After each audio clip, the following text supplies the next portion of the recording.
না, এই গ্রামে তো একমাত্র বাসিন্দা হইলাম আমি। হ্যাঁ, আমি আর আমার ওয়াইফ, আর কোনো বাসিন্দা নাই। একটি বাড়ি একটি গ্রাম, যে গ্রামের উনি রাজা উনি নিজেই প্রজা।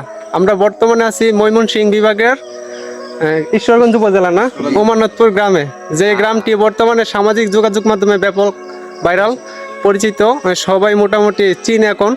এই যে গ্রামের মালিক আর বাড়ির মালিক যেটাই বলেন উনি হচ্ছে আঙ্কেল। আপনার নাম কি? আমার নাম AKM সিরাজুল ইসলাম সরকার।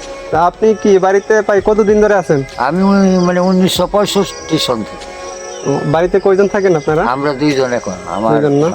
আমার একটা একমাত্র ছেলে ছিল, সে বিগত 4 মাস গত হয়ে যায়, সে মৃত্যুবরণ করছে। আচ্ছা, তো আমরা যারা ওই যে সামাজিক কোলাহল, বিভিন্ন যে বিচার টিচার এইসব নিয়ে খুব বিভ্রান্তিতে আছি, খুব ভালো নেই, তারা ওরা ইচ্ছা করলেই আমাদের খুব শখ যে এরকম একটা বাড়িতে আমরা থাকি। না, আমার কাছে খারাপ লাগে না তো, আমার কাছে ভালোই লাগে। আমি নিরিবিলি আছি, ভালোই লাগে। কোনো হাউকাও নাই, কোনো ঝগড়াঝাটি নাই।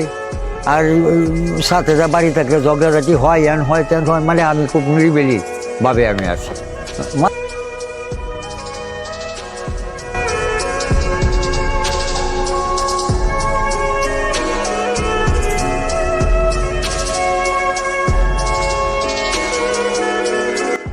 এটা হচ্ছে চাচার সেই বাড়ি, আমরা যে বাড়ি দেখার জন্য আসলাম।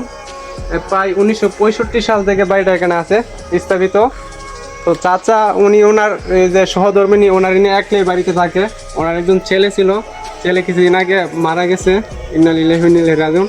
আর উনি ওনার ছেলেকে বাড়ির সামনেই কবর দিছে, যাতে উনি ওনার ছেলের স্মৃতি প্রতিদিন দেখতে পারে।